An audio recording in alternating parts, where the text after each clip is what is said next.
Dios te hizo racional, pero te dio la capacidad de creer, de ejercitar la fe. Fe es confiar.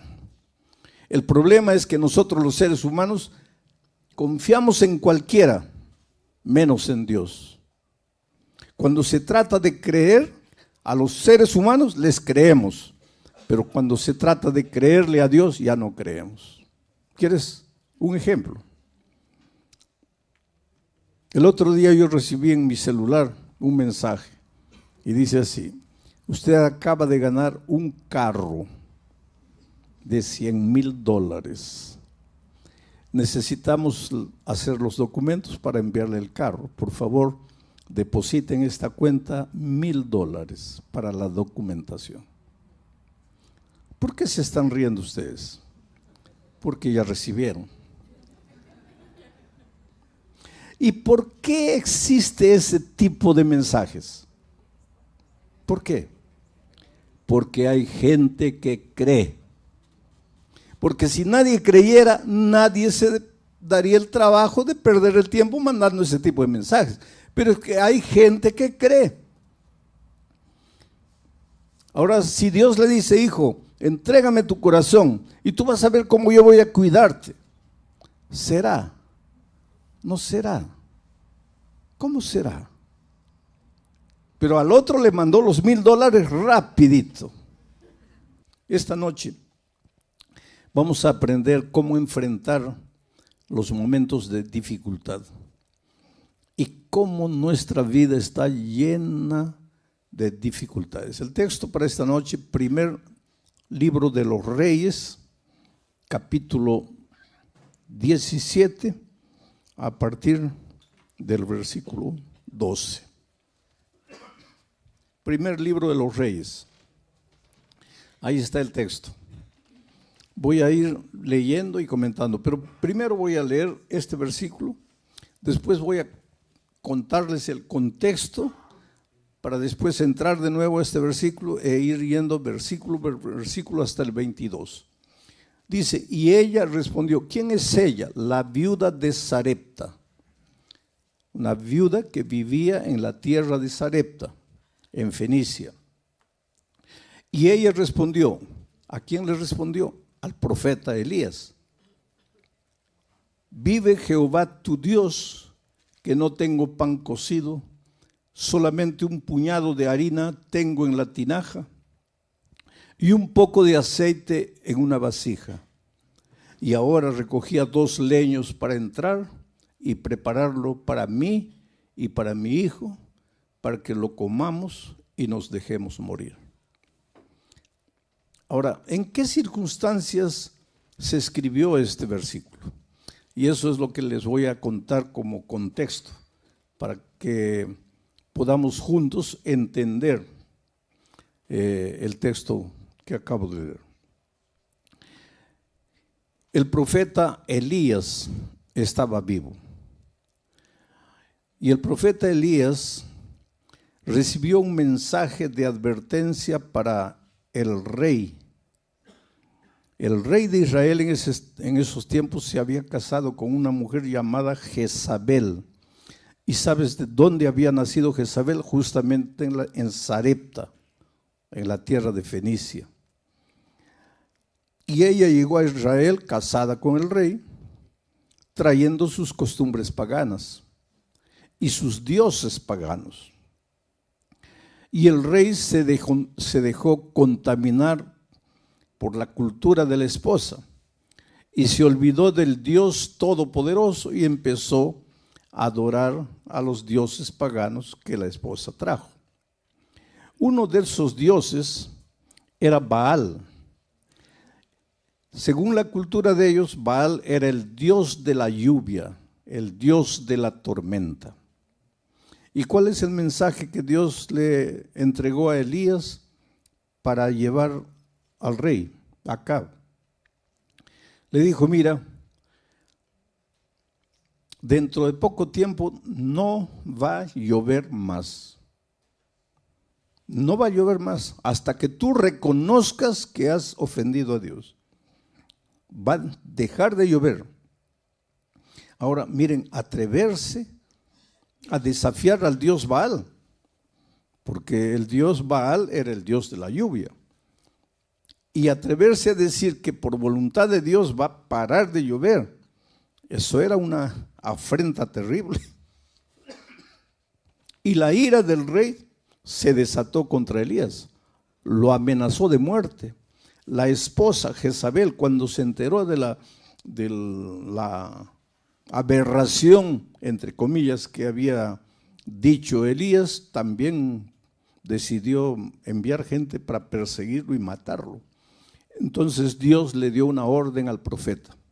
Le dijo, vete al arroyo de Querit, allá una fuente de agua natural en las alturas. Y él corrió, mirando atrás para ver si ya lo alcanzaban los perseguidores. Y finalmente llegó al arroyo de Querit y se quedó allí. Ahí tenía agua, en el arroyo había agua.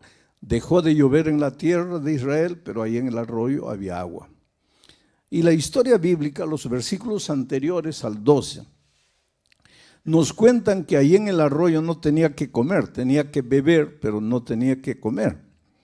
Y que Dios le mandó cuervos, y que los cuervos le traían comida todos los días. Le dejaban la comida y se iban. Al día siguiente los cuervos volvían trayéndole comida y se iban. Hay un teólogo alemán famoso que tiene una teoría. Tiene la teoría de la desmitologización de la Biblia. ¿Qué es esta teoría? Él dice, mira, hay que sacarle a la Biblia, hay que sacar de la Biblia todo lo que parece mito. De ahí viene la palabra desmitologización. Hay que sacar de la Biblia todo lo que parece mito.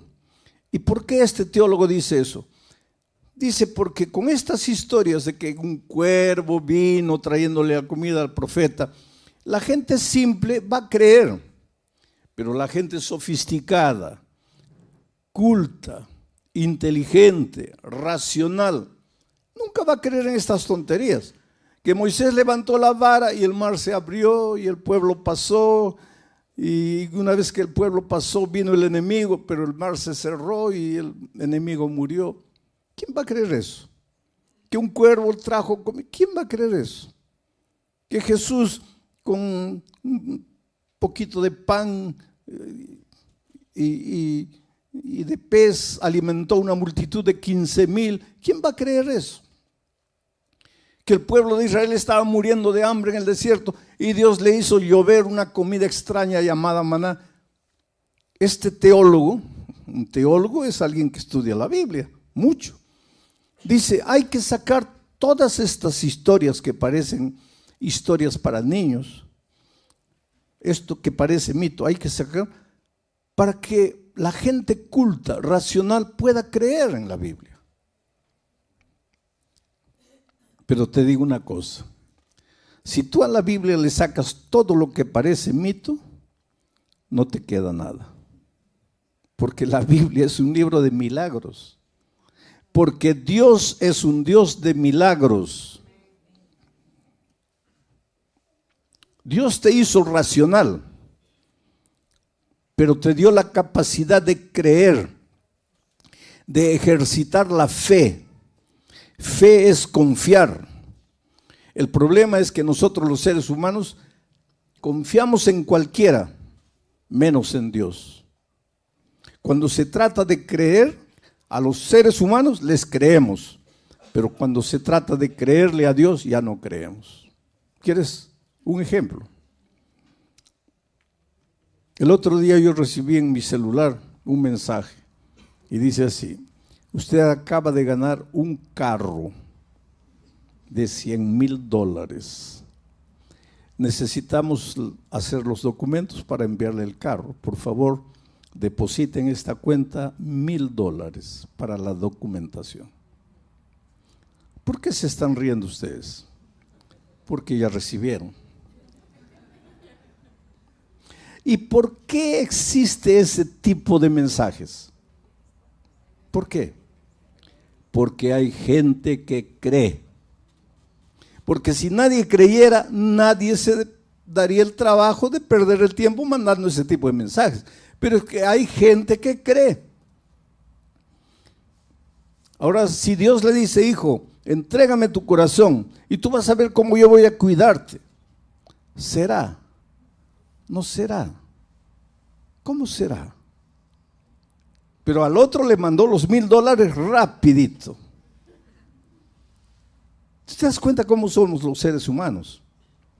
En una ocasión, yo estaba en una campaña evangelística así y el pastor me dice, pastor, converse con una señora porque ella ya estudió la Biblia y la estudió con 5 personas diferentes, 5 cursos bíblicos diferentes, pero no se quiere bautizar. Y dígale, explíquele la razón bíblica del bautismo.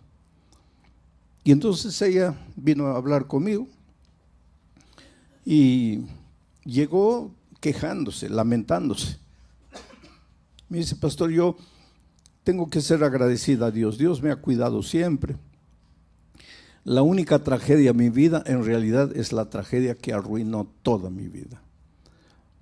Y mi tragedia fue casarme, y voy a usar las palabras de ella, con un mujeriego, borracho, ebrio, golpeador de mujeres. Esa fue mi tragedia. Hoy día estoy sola, abandonada, con los hijos, sin saber qué hacer. Yo le hice una pregunta, ¿por qué dices que tu esposo era un mujeriego? Porque, pastor, me engañaba con todas las mujeres que veía en la calle, con mis vecinas, con mis mejores amigas. Le digo, pero respóndeme otra pregunta. Y cuando ustedes eran novios, ¿tú no viste ninguna característica de esos en la vida de él? Ah, sí, me dice, pastor, de novios ya me engañaba con mis amigas, con mis compañeras. ¿Y por qué te casaste? Es que él me prometía que nunca más me iba a engañar. ¿Y tú le creíste? Le creí, pastor. Y le digo, y vamos a cambiar de asunto. ¿Por qué no te bautizas? ¿Sabes lo que me dice? Es que, pastor, yo quisiera bautizarme, pero mis familiares, mis amigos me dicen que me están lavando, haciendo un lavaje cerebral, que me están engañando, que la Biblia ya es un libro antiguo, que eso no es realidad. Me llenan de tantas dudas y yo no sé si creer o no creer. Ahora es interesante, yo no le dije a ella, les estoy diciendo a ustedes. Al mujeriego, borracho, golpeador, en las palabras de ella, le creyó. Y a Dios, no sé si creer, si no creer. Nuestro problema es ese, querido. Que encontramos cosas en la palabra de Dios y las dudas como hormigas carnívoras van subiendo. Pero la palabra de Dios nos sacude. Dice que la Biblia es como una espada de 2 filos que entra y penetra. Y a veces de noche nos atormenta porque sabemos que está escrito, tenemos la Biblia abierta, leemos una vez, está correcto. Pero tengo miedo. Bueno, la viuda nos va a enseñar una gran lección esta noche. Elías se fue allá, fue alimentado por cuervos. Y aunque te parezca que esa es una historia para niños, no lo es. Es la realidad más hermosa de la Biblia. Cuando la razón no te alcanza, cuando las fuerzas no te solucionan el problema, cuando el dominio propio, cuando la lógica humana falla, por favor no te desesperes. Dale a Dios la oportunidad de ser Dios en tu vida, de hacer las maravillas que la ciencia no puede explicar. que ningún ser humano puede explicar. Porque milagros, ya dije, en los milagros Dios rompe las leyes de la naturaleza. Por eso el milagro no puede ser entendido por la lógica humana, porque va contra todo lo que es lógica. Pero si esta noche yo me pusiese a contarles a ustedes los milagros que Dios ha hecho en mi vida, pasaríamos aquí la noche toda y no terminaríamos. Yo trabajé 3 años en la selva, fui misionero entre los indígenas de la Amazonía de mi país, 3 años. Dormí con ellos, dormí en el suelo, dormí en el árbol, caminé por la floresta. Muchas veces tenía que beber, otras veces no tenía que beber ni comer. Yo me acuerdo que muchas veces caminaba muriendo de sed, no había agua. Encontraba un charco lleno de renacuajos, ahuyentaba los renacuajos y me tomaba esa agua.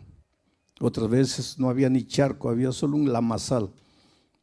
Me sacaba la camisa, colocaba lama, apretaba y las gotas que caían me las bebía.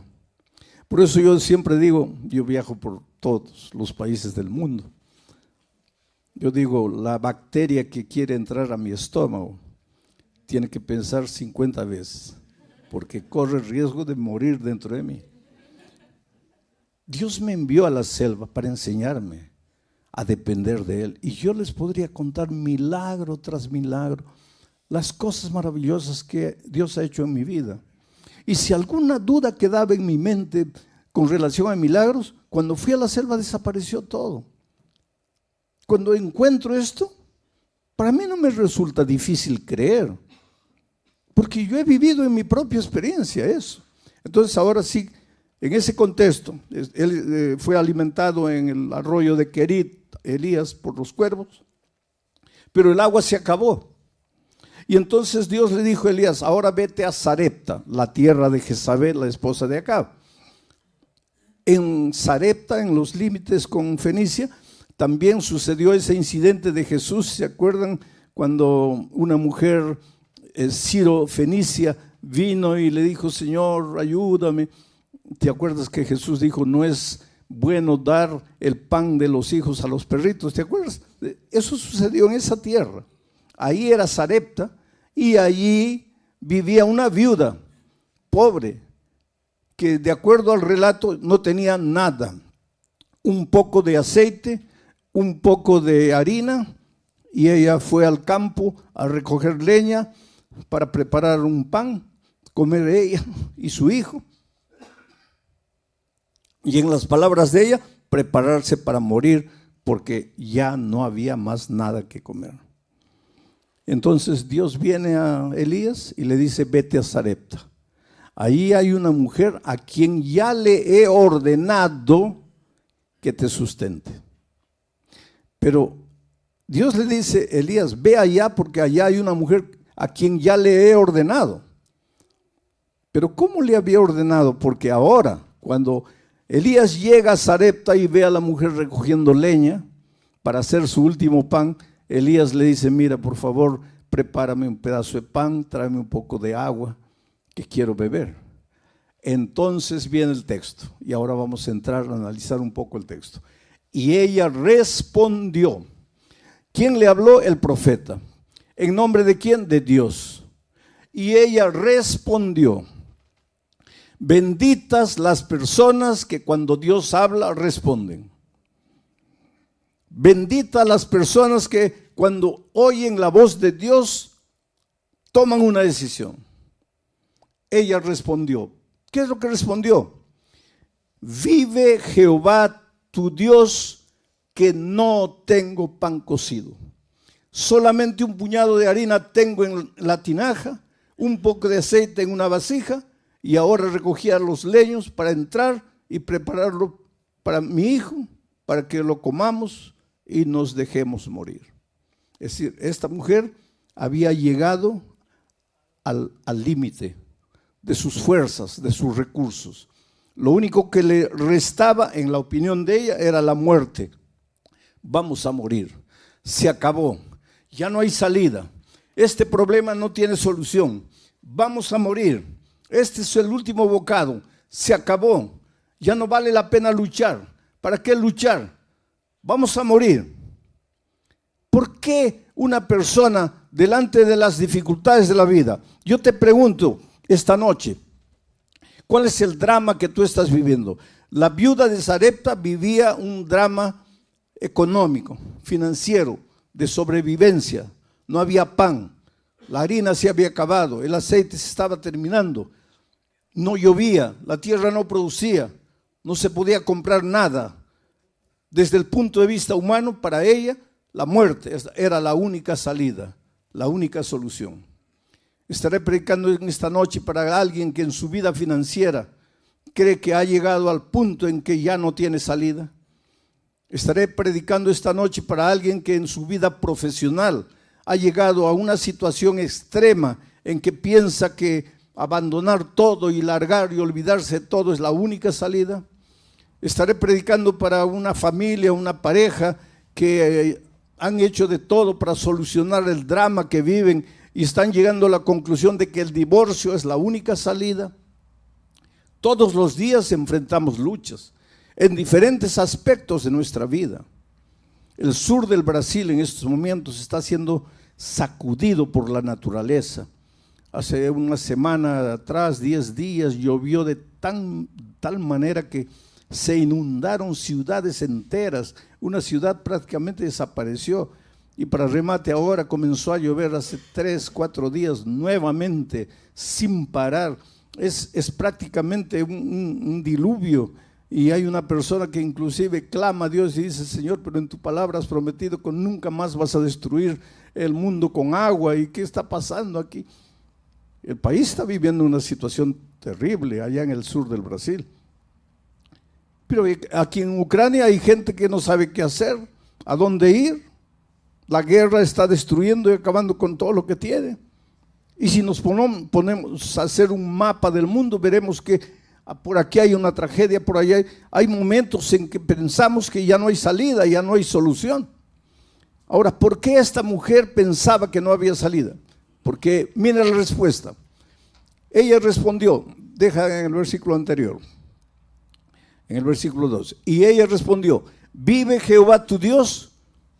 Ahí estaba el problema. Vive Jehová tu Dios.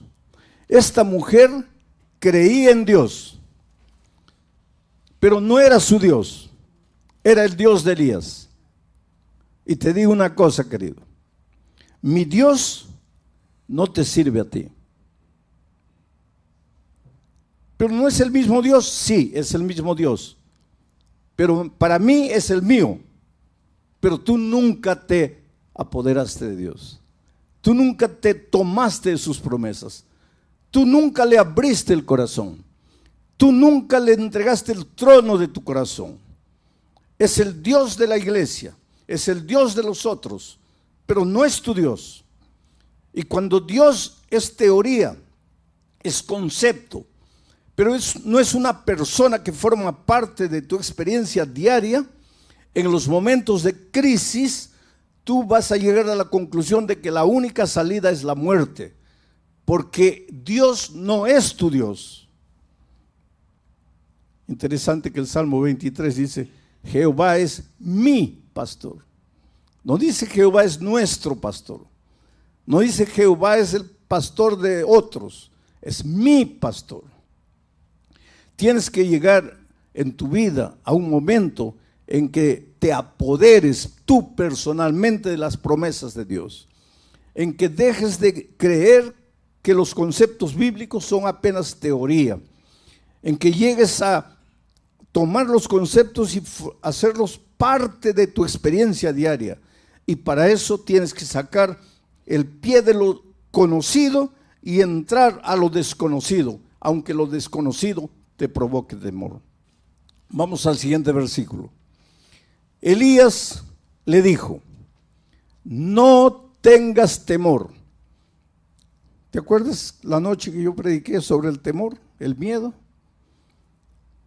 Cuando los discípulos estaban en alta mar, el problema no era la tormenta. ¿Había tormenta? Sí. ¿Había oscuridad? Sí. ¿Habían olas gigantescas? Sí. Pero nada de eso era problema. El problema era el miedo.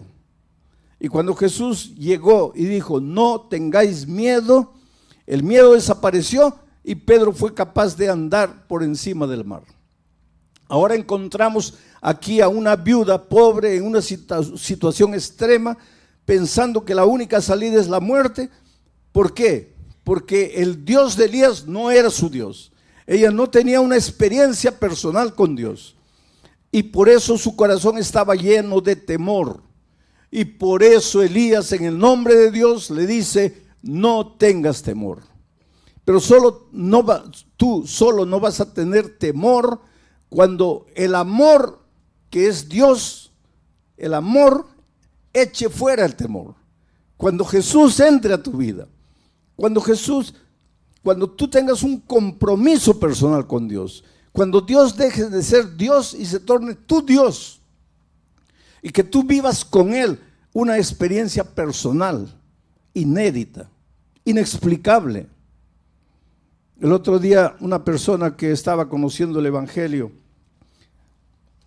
y en cuya vida Dios estaba haciendo maravillas, me dijo, triste, pastor, mi familia cree que me estoy volviendo loco, pero es que ellos no entienden lo que Dios ha hecho en mi vida. Ellos no entienden lo que Dios ha hecho en mi vida. Oh querido, esta es la más linda realidad. Dios va a hacer cosas en tu vida y no te atrevas a contarlo, porque los otros no van a entender. Y si tú no has entendido todavía, es porque Dios todavía no es tu Dios. Pero cuando Dios sea tu Dios, tú vas a ver las cosas maravillosas que Dios va a hacer por ti. Milagros. Y milagros no se comprenden, milagros se aceptan por fe. Elías le dijo, no tengas temor. Ve y haz como has dicho. Pero hazme a mí primero de ello, el aceite y la harina, una pequeña torta cocida debajo de la ceniza, y tráemela, y después harás para ti y para tu Dios. ¿Qué es lo que Elías estaba diciendo? No era para Elías en realidad. Lo que Dios estaba diciendo, mira hijo, en lugar de pensar primero en tus necesidades, entrégame tu corazón, cree en mí, confía en mí. Y la mejor manera de demostrar tu confianza en mí es que me vas a colocar a mí en primer lugar. Prepara el pan y tráemelo a mí.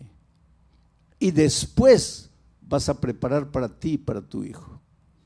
Esto es colocar a Dios en primer lugar. Es interesante que Génesis 1:1, el primer versículo de la Biblia, dice así: en el principio Dios creó los cielos y la tierra.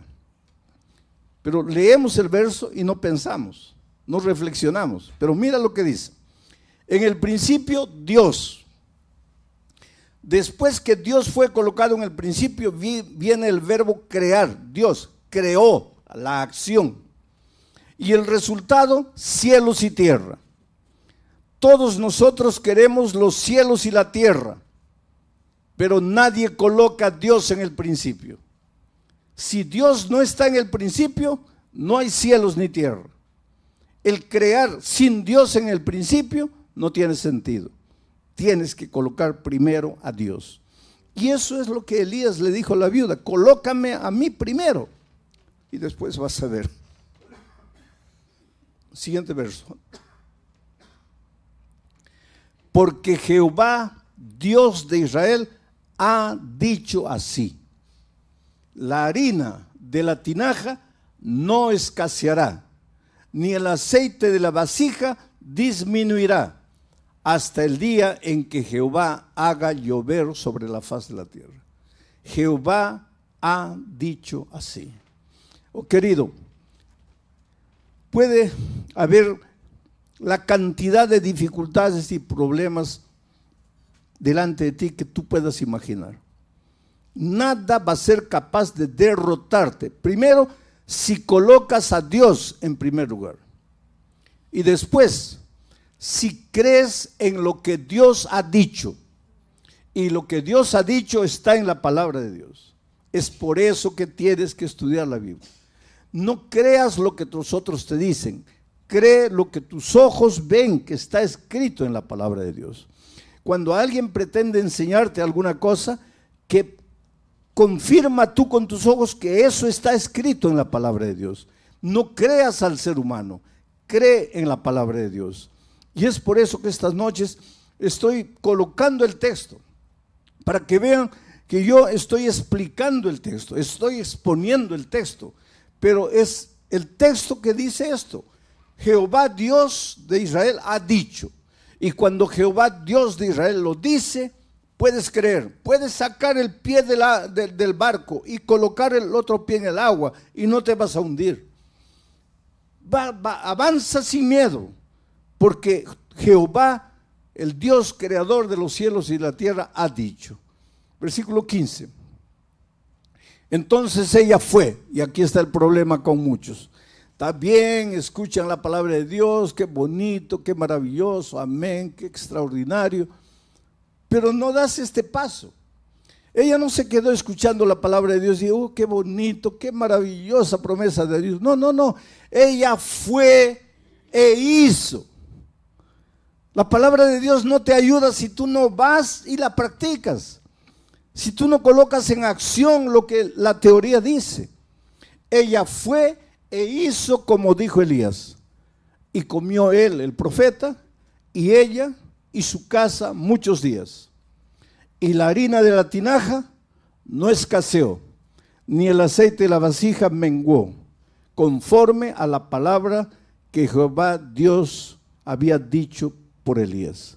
2 veces se repite la palabra de Dios, el dicho de Dios, y la última parte dice, todo se cumplió conforme a la palabra que Jehová Dios había dicho.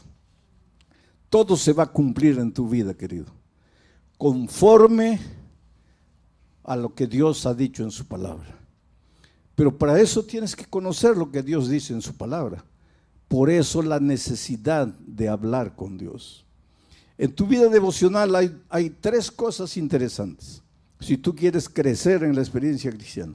Primero, Dios tiene que hablar contigo.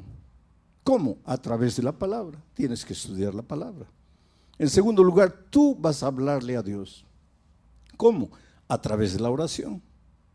Y en tercer lugar, tú y Dios ahora van a buscar otra persona y vas a hablarle del amor de Jesús a esa persona. Cuando haces esas 3 cosas, estudias la Biblia, oras hablando con Dios y buscas otra persona para traerla a Jesús, vas a crecer espiritualmente. La mayoría de los cristianos se limita a estudiar la Biblia y orar, pero no incluyen el tercer elemento de buscar a otra persona para Cristo.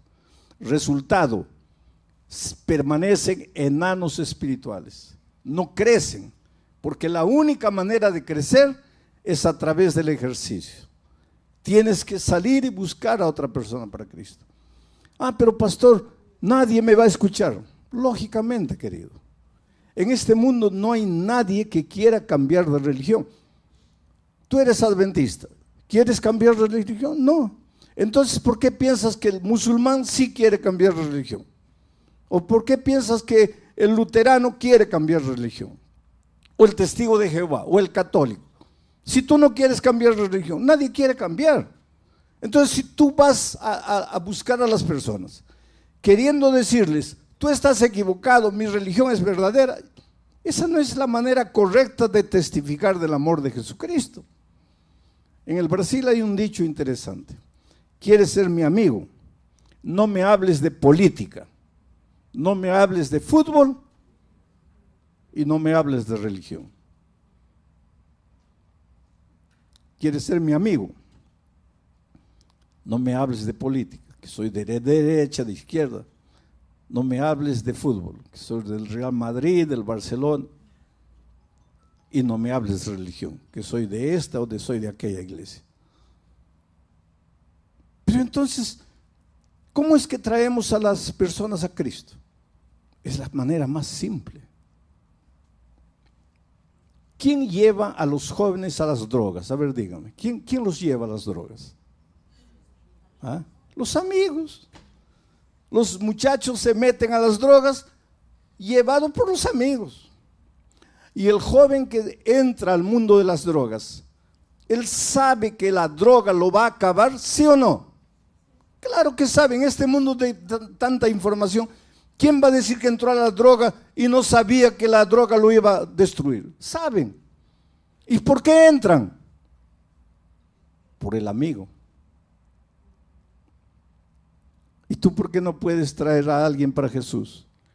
Porque en lugar de llegar a las personas y hacerte amigo de las personas y conquistar el amor de las personas y amarlas, tú vas queriendo cambiarles la religión. Y nadie quiere cambiar de religión. La amistad. Miren, la viuda de Sarepta al comienzo, cuando llegó Elías, estaba toda triste, compungida, voy a morir, solo tengo un poco de aceite, no tengo nada, se acabó la vida. Se encontró con Elías, le dijo, ¿tu Dios? Elías dijo, no, mi Dios no te sirve a ti, tú tienes que apoderarte de la promesa divina.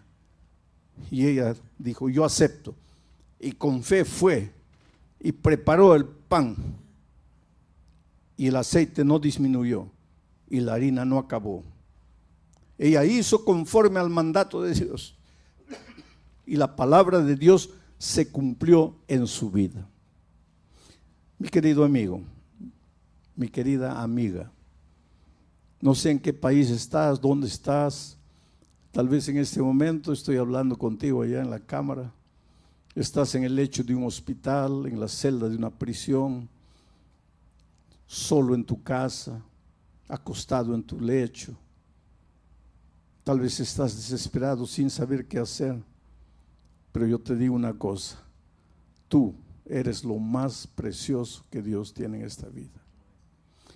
Esto ya les he repetido esta semana, no es frase bonita de predicador, esta es la más pura realidad, cómo Dios te ama.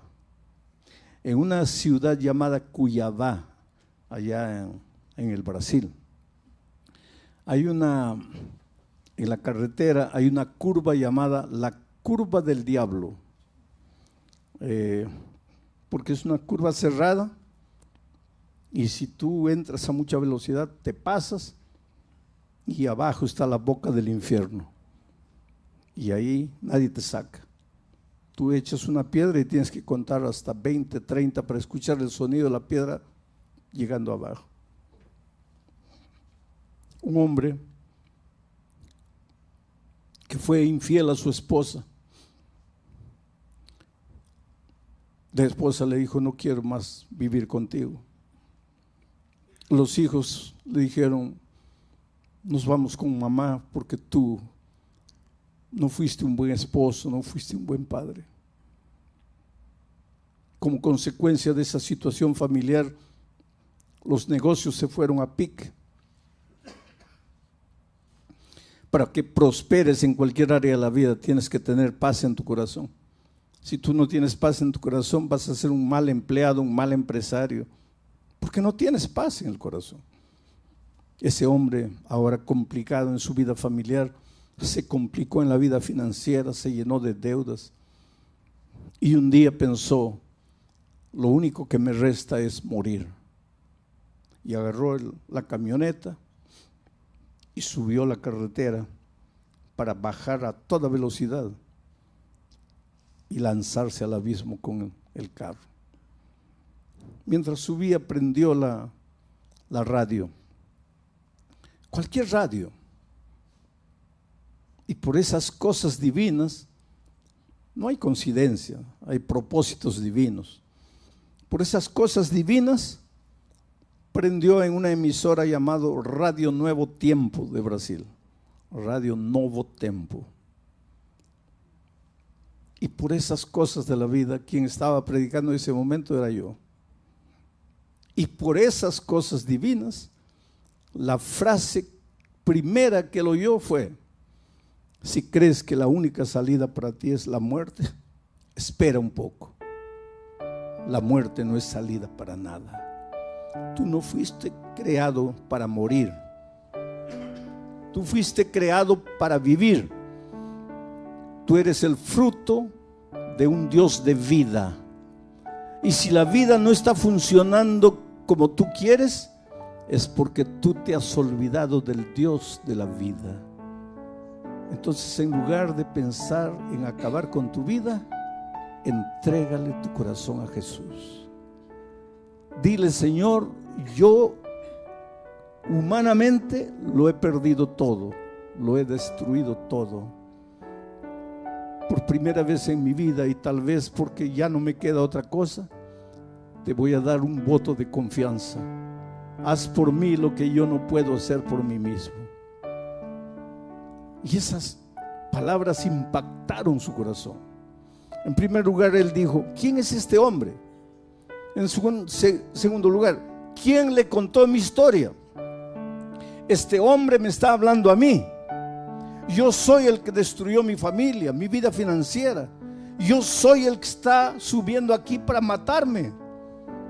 ¿Quién le dijo a este hombre? Eso lo impactó tanto que cuando llegó arriba, recostó el carro, salió a la carretera, inclinó el cuerpo encima del volante y lloró, lloró y lloró.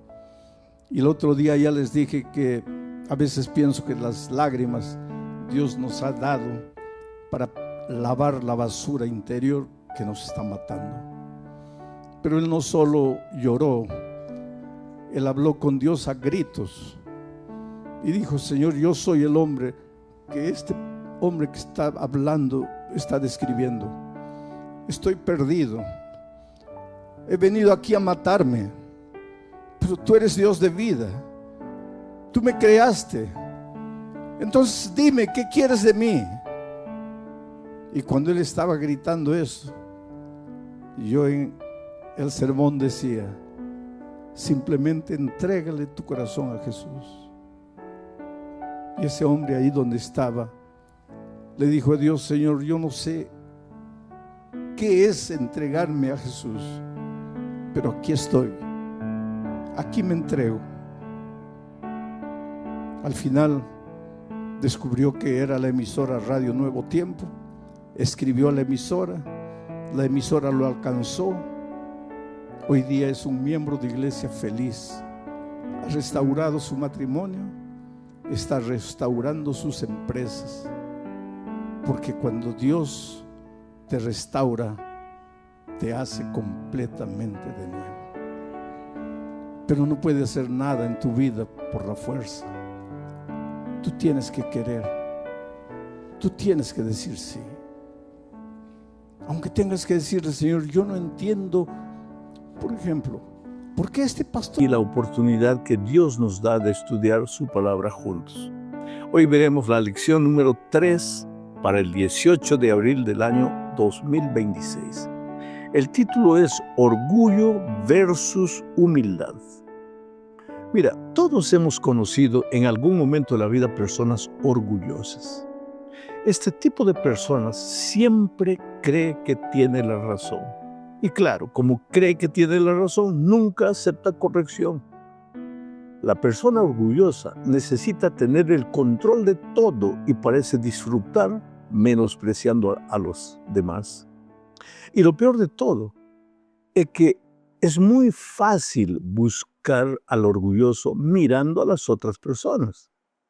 Pero la verdadera pregunta no es quién es orgulloso allá afuera, sino qué ocurre conmigo. ¿Sabes? El orgullo es uno de los pecados más sutiles, porque casi siempre lo vemos en los otros, pero rara vez tenemos la capacidad de verlo en nosotros mismos. Alguien dijo que el orgullo surge del deseo de demostrar que somos valiosos. esa desesperada necesidad de mostrar nuestro valor. Pero la Biblia declara que ya somos valiosos. Primero, porque fuimos creados por Dios, el Dios creador del cielo y la tierra, soberano, eterno, infinito, se manchó las manos con barro para crearnos. Entonces ahí está nuestro valor. Y en segundo lugar, cuando nos perdimos, Jesús dejó todo en el cielo y vino a este mundo a rescatarnos. Entonces, ¿por qué seguimos intentando probarnos a nosotros mismos y a los otros que valemos alguna cosa? Hoy, querido, veremos cómo el orgullo afecta nuestra relación con Dios y con las demás. Y también veremos cómo la humildad abre el camino hacia la gracia. Bueno, en la primera parte de este estudio veremos el subtítulo Las opresivas garras del orgullo. Sabes, mi amigo, el orgullo comenzó allá en el cielo. Lucifer, el querubín protector, el más bello y talentoso de los ángeles, comenzó a mirarse a sí mismo, comenzó a comparar su posición con la de los otros ángeles y deseó más. Quiso el lugar de Dios y así comenzó el gran conflicto de todos los tiempos. Ahora, lo triste es que el orgullo siempre hace lo mismo. Desplaza a Dios del centro de tu vida y coloca el yo en el trono. Por eso Primera de Juan capítulo 2, versículos 15 al 17, dice lo siguiente. Aquí se habla de 3 dimensiones del orgullo. Leamos el texto. No améis al mundo, ni las cosas que están en el mundo. Si alguno ama al mundo, el amor del Padre no está en él. Porque todo lo que hay en el mundo, los deseos de la carne, los deseos de los ojos y la vanagloria de la vida, no proviene del Padre, sino del mundo. Ahora, observa las 3 dimensiones del orgullo. Los deseos de la carne, los deseos de los ojos y la vanagloria de la vida. El orgullo no es simplemente sentirse satisfecho porque lograste alguna cosa en la vida, no. No es apenas apreciar los dones que Dios te dio, no. El problema surge cuando olvidas el origen de esos dones que tienes. Cuando crees que lo que eres es el resultado exclusivo de tu capacidad. Y entonces corres atrás de los deseos de la carne, los deseos de los ojos y la vanagloria de la vida. La Escritura es clara. Todo proviene de Dios. Nuestro valor no se basa en nuestros logros ni en nuestras conquistas en esta vida. Nuestro valor proviene de la cruz. Y aquí surge una pregunta, y es una pregunta honesta. ¿Hasta qué punto el orgullo está afectando mi relación con Dios? Porque el orgullo hace algo terrible. Te convence de que no necesitas ayuda de nadie, ni siquiera de Dios. Bueno, esto nos lleva a la segunda parte de la lección, bajo el subtítulo de Conócete a ti mismo. Sabes, Jesús cuando estuvo en esta tierra contó una parábola profundamente incómoda para mostrar cómo el orgullo viene muchas veces disfrazado de religiosidad, de espiritualidad. Hay gente que tú ves y parece espiritual, religiosa, y sin embargo son motivadas esas personas por el orgullo. Jesucristo contó que 2 hombres subieron al templo a orar. Uno era respetado, religioso, correcto a la vista de todos. El otro, coitado, era un pecador reconocido por todo el mundo. El primero, el religioso, mirando a sus buenas obras, porque se portaba bien aparentemente, oró de la siguiente manera. Señor, gracias, porque no soy como los demás. Sin embargo, el segundo solo dijo, Señor, ten misericordia de mí que soy un pobre pecador. Y sabes, Jesús declaró que el pecador El que reconoció su pecado fue justificado. ¿Por qué? Porque el orgullo impide la bendición de la gracia en tu vida. Santiago lo dijo sin rodeos de esta manera en el libro de Santiago capítulo 4 versículo 6. Mira lo que dice. Pero Él da mayor gracia. Por esto dice, Dios resiste a los soberbios y da gracia a los humildes. La palabra resiste implica oposición activa. El orgullo no solo es un defecto de carácter, es una barrera espiritual. Mientras el fariseo se comparaba con los otros, el publicano se comparó con Dios. Y cuando tú te comparas con Dios, ahí pues ya no hay lugar para el orgullo desaparece. Te voy a contar una historia. En Río de Janeiro, en el Brasil, hay una estatua del Cristo Redentor llamada el Corcovado. Allá arriba está en una montaña gigantesca, desde ahí una visión maravillosa al Río de Janeiro. Cuando tú estás en Copacabana, por ejemplo, y ves al Cristo Redentor, te parece el Cristo pequeñito y tú grande en comparación con Cristo. Pero cuando tú vas caminando hacia el Cristo Redentor y llegas al pie de la estatua, te das cuenta que tú eres pequeñito y la estatua es gigantesca. Así sucede con nosotros. Cuando nosotros estamos lejos de Dios, nos parecemos buenos, nos parecemos grandes, gigantes. Pero cuando nos acercamos a Jesús de verdad, ahí entendemos la pequeñez de nuestro ser, la pecaminosidad de nuestro ser. Por otro lado, querido, la humildad no es despreciarse a sí mismo ni tener una baja autoestima. La humildad es reconocerse con equilibrio delante de Dios. Cuanto más te acercas a Cristo, más consciente serás de tu necesidad. Y solo quien reconoce su necesidad puede recibir salvación. Vamos ahora a la tercera parte de este estudio bajo el subtítulo de Moisés, el poder transformado en mansedumbre.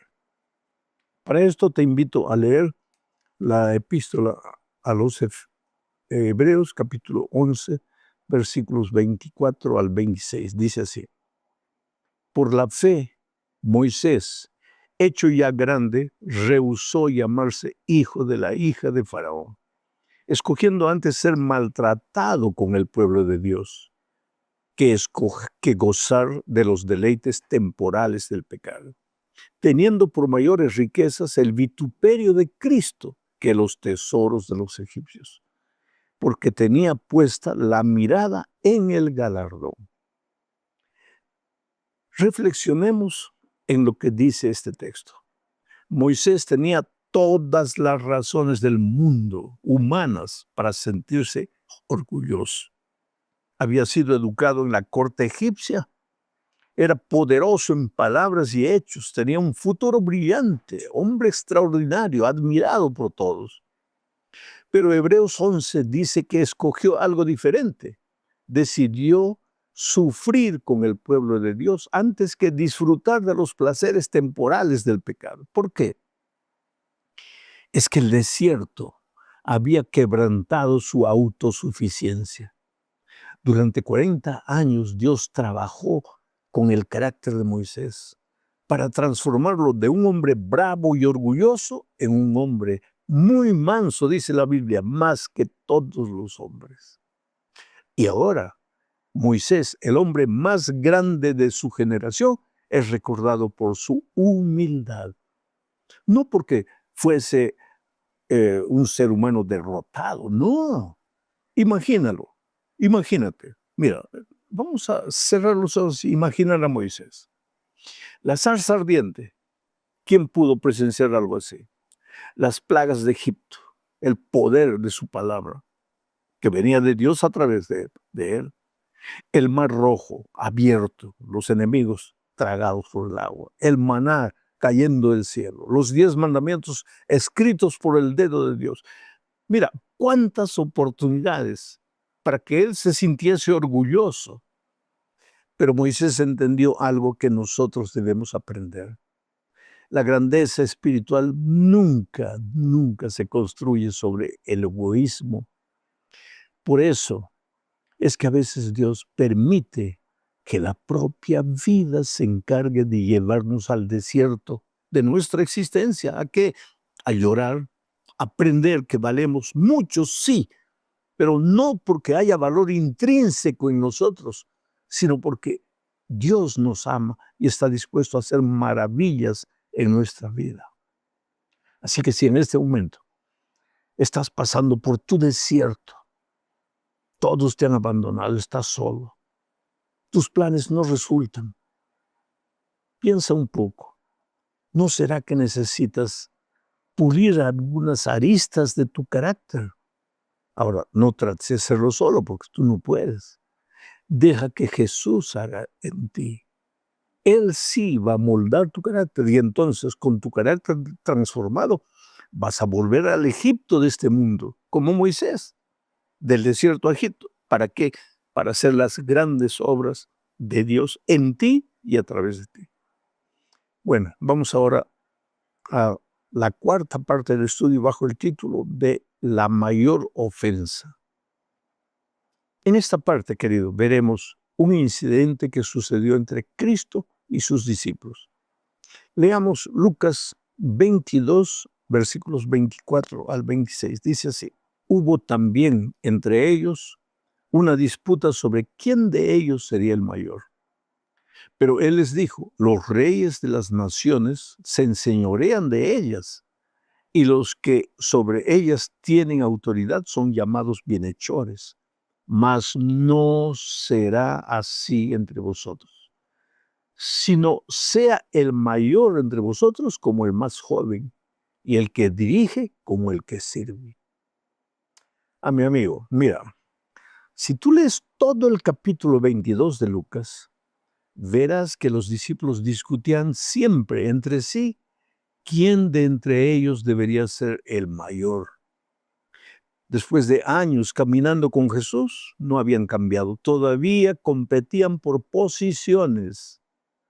Y Jesús les respondió con una frase que redefine todo: el mayor entre vosotros sea como el menor. En otras palabras, en el reino de Dios la grandeza se mide por el servicio, no por la posición. Jesús declaró: yo soy entre vosotros como el que sirve. ¿Sabes? El orgullo fue lo que derribó a Lucifer allá en el cielo. El orgullo es lo que más ofende a Dios. Y lo más peligroso es que muchas veces no lo vemos.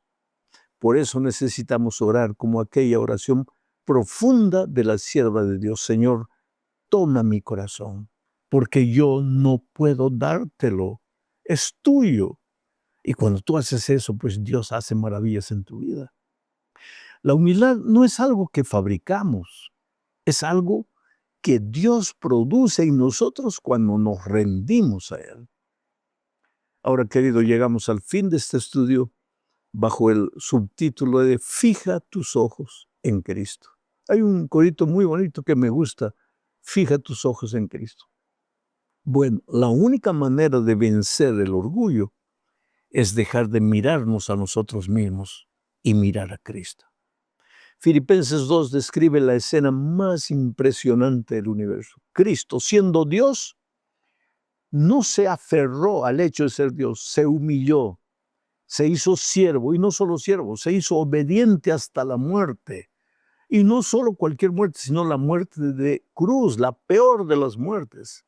Quiere decir, el Rey del universo lavó los pies de sus discípulos. El creador de toda la creación sirvió a su creación. El santo murió por los pecadores. Ah, querido, cuando contemplamos la cruz, el orgullo se derrite. Porque allí en la cruz entendemos dos cosas. Primero, nuestro pecado es más serio de lo que imaginamos. Y segundo, el amor de Dios es más grande de lo que merecemos. La cruz nos coloca en el lugar correcto. No somos autosuficientes, no somos superiores, somos pecadores arrepentidos y amados. Y esa verdad nos libera. En este estudio hemos visto que el orgullo nos separa de Dios, mientras que la humildad nos acerca a Él. El orgullo compite, la humildad sirve. El orgullo se compara, la humildad contempla a Cristo. Hoy, en este momento, el Espíritu Santo te invita a hacer una evaluación honesta. ¿Dónde está el yo en tu vida? ¿Ocupa el trono o has permitido que Cristo reine? El Evangelio no es solo perdón, el Evangelio es transformación del corazón. El mismo Jesús que murió por nosotros puede moldar nuestro carácter. Si hoy reconoces que necesitas esa obra interior, si deseas que Dios quite el orgullo y forme en ti el carácter de Cristo, haz tu oración en silencio. Ahora mismo, ahí donde estás, dile: Señor, toma mi corazón. Enséñame a servir, enséñame a depender de ti. Enséñame a mirar la cruz hasta que el orgullo pierda su poder. Porque cuando Cristo ocupa el centro, el yo pierde su trono y allí comienza la verdadera libertad. Tú eres precioso, Hijo de Dios, tú vales mucho, pero tu valor no está en lo que tú tienes, en lo que tú eres. Tu valor depende de lo que Dios hizo por ti. Pero eres importantísimo. En este mundo, si tú no estuvieras, este mundo no sería el mismo. Tú haces la diferencia. Pero tú, porque Cristo vive en ti. Así que levanta